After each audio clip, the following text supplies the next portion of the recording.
India. Hello India. बड़ों को ढेर सारा प्रणाम, छोटों को ढेर सारा प्यार और मेरे सारे सब्सक्राइबर को ढेर सारा Ram Ram. Welcome back to my YouTube channel Simi की डायरी ऑफिशियल में आप लोग का ढेर सारा स्वागत है। गणपति बप्पा मोरिया। दोस्तों चलिए आज जो उपन्यास प्यारी भूतनी रखा है उसका 7वां भाग मैं आप लोगों के समक्ष रखने जा रही हूँ। तो देखिए कैसा लगता है।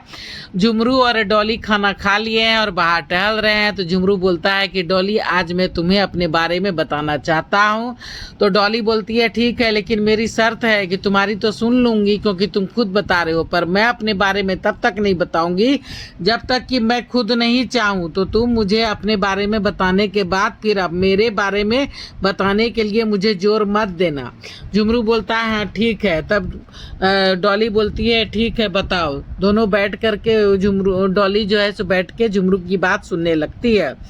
झुमरू बोलता है कि मैं भगवान गांव का रहने वाला हूँ। उत्तर प्रदेश में यह गांव है। पिताजी खेती बाड़ी करते थे। मेरी 2 बहन और 1 बड़ा भाई है। माँ बहुत ही अच्छी थी। टूटा फूटा घर था, थोड़ी सी जमीन थी। माँ बाप कड़ी मेहनत करते अपना पेट काट लेते, पर हम चारों भाई बहनों का पूरा ध्यान रखते थे। किसी भी चीज़ की दिक्कत हमें नहीं होने देते। हम चारों भाई बहन में बहुत ही प्रेम था। बड़ा भाई पढ़ने में बहुत तेज था। उसे पढ़ने के लिए बाहर शहर भेजे थे। पिताजी उसे पढ़ने के लिए बाहर शहर भेजे थे। हम और मेरी दोनों बहन भी स्कूल जाते थे। वहीं बगल के गांव भतुआ से एक लड़की पढ़ने आती थी। उसका नाम भी डॉली था। उससे मेरी बहुत दोस्ती हो गई थी। जैसे तैसे जिंदगी चल रही थी कि एक साल काफ़ी अकाल पड़ गया। जमीनें फटने लगी, पशु पक्षी सब मरने लगे। सभी को काम के सिलसिले में गांव से छोड़कर दूर जाना पड़ा। मेरे पिताजी भी शहर आ गए। एक जगह दरबान की नौकरी मिल गई थी। माँ 2-4 घर में झाड़ू बर्तन करने लगी और इस तरह से हम लोग को जो है सो गुजारा होने लगा। रहने के लिए कमरा भी मिल गया था। जैसे तैसे 2 साल काटे। फिर भरपूर बरसात हुई तो हम सभी गांव लौट गए। भैया पढ़ लिख कर नौकरी करने लगा था। दोनों बहनों की शादी पिताजी ने करा दी थी। मैं सबसे छोटा था। दोनों बहनें अपने अपने घर चली गई थी। तभी गांव में वही सेठ जी जिसके ऑफिस में भैया काम करते थे, उसी सेठ ने हमारे गांव की ढेर सारी जमीनें खरीद ली और एक फैक्ट्री बना दी। गाँव के तो 12 हो गए। पूरा गाँव 5 साल में ही गाँव की काया पलट हो गई। चौड़ी चौड़ी पक्की सड़कें, नदी नाले पोखर तालाब, बड़ी सी फैक्ट्री, स्कूल अस्पताल सब बन गए थे। फैक्ट्री में सबों को काम भी मिल गया था। मेरे भैया भी उसी फैक्ट्री में मैनेजर बन गया था। भैया दिन रात कमाई करता और कमा करके पक्का 2 मंजिला मकान बना लिया था। एक मोटरसाइकिल भी खरीद ली थी।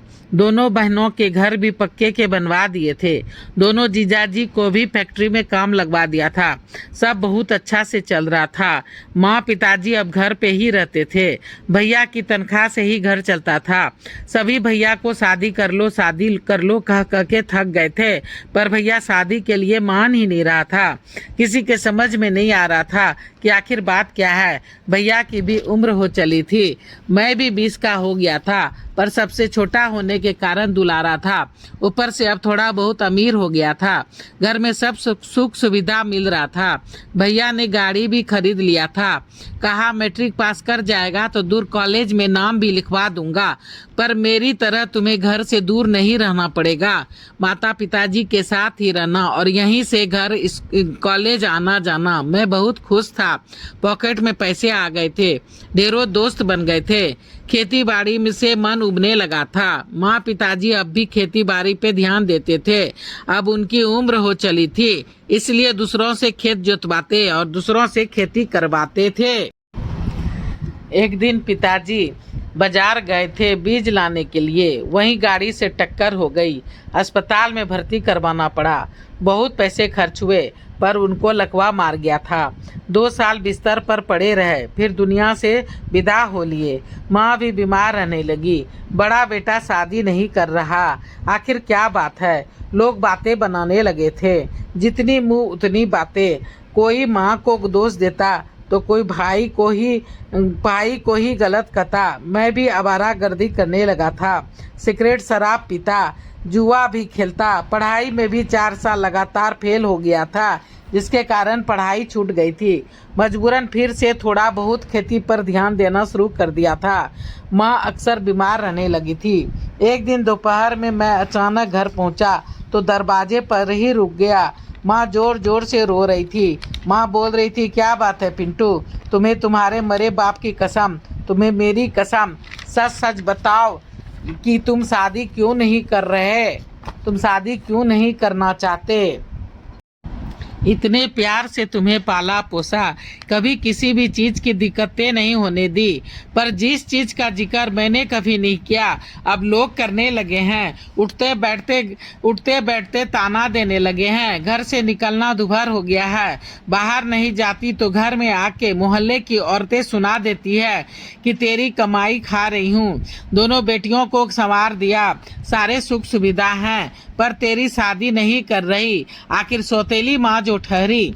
बाहर झुमरू अवाक रह गया। सौतेली माँ, भैया मेरा अपना भाई नहीं है तब इतना करता है, सच कितना अच्छा है। ऐसा मत कहो माँ, भैया रो पड़ा। मैं जो भी हूँ तुम्हारी बदौलत हूँ, और अपने भाई बहन को नहीं करूँगा तो किसे करूँगा। माँ बोलना तो नहीं चाहता था, पर आज तुमने अपनी कसम दे दी तो सुनो कि मैं औरत को खुश नहीं रख सकता। बाप बनना तो दूर की बात है, आज तक छुपाया था, आज तुमने बताने को मजबूर कर दिया, इसलिए बता रहा हूँ। बहुत इलाज करवाया, सोचा ठीक हो जाऊंगा तब शादी करूंगा, पर अभी तक ठीक नहीं हो पाया हूँ माँ। अब तुम ही बताओ कि मैं क्या करूँ। माँ अपने जीत पर अड़ी थी। माँ बोली, मैं ये सब कुछ नहीं जानती, शादी हो जाएगी तो सब ठीक हो जाएगा। अभी तक झुमरू को नहीं पता है कि तुम सौतेला भाई हो। मैं भी भूल गई थी, पर जमाने ने पत्थर मार मार कर लहूलुहान कर दिया। अब ये बातें झुमरू तक पहुँचे, उसे बाहर से कहीं से पता चले, उसके पहले मैं तुम्हारी शादी करना चाहती हूँ। मैंने लड़की देख ली है, ये देखो फोटो। बाहर शहर की लड़की है, मास्टर की बेटी है, पढ़ी लिखी है, तेरे लायक है। बस मैंने फोन पर बातें कर ली है, मैं कुछ नहीं जानती। आज ही जाऊंगी लड़की देखने। चल तू भी तैयार हो जा, झुमरू भी आता ही होगा। आनन फानन में लड़की देखी गई और फटाफट 1 महीने के अंदर ही शादी हो गई। 2-4 महीना तो बहुत अच्छा गुजरा, पर फिर शुरू हो गई भाभी की कहर हम दोनों माँ बेटों पर। हम दोनों माँ बेटों को जली कटी सुनाती, भैया को हमेशा कोसते रहती।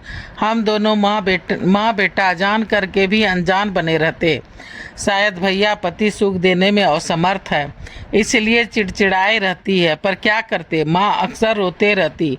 भैया को कहती, गलती हो गई बेटा, सोचा था सब ठीक हो जाएगा, पर अब क्या करे, माफ़ कर दो मुझे। अब क्या, अब भुगतो।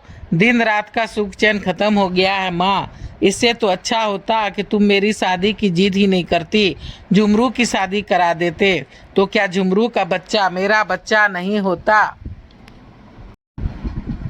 मेरी भाभी दिन रात चिड़चिड़ाई रहती, सबके आगे झगड़ते रहती, घर का एक भी काम नहीं करती, बीमार माँ से सारा काम करवाती, यहाँ तक कि दाई नौकर को भी छुट्टी दे दी थी और हमसे भी काम करवाते रहती थी। मेरा और मेरी माँ का जीना दुभर हो गया था।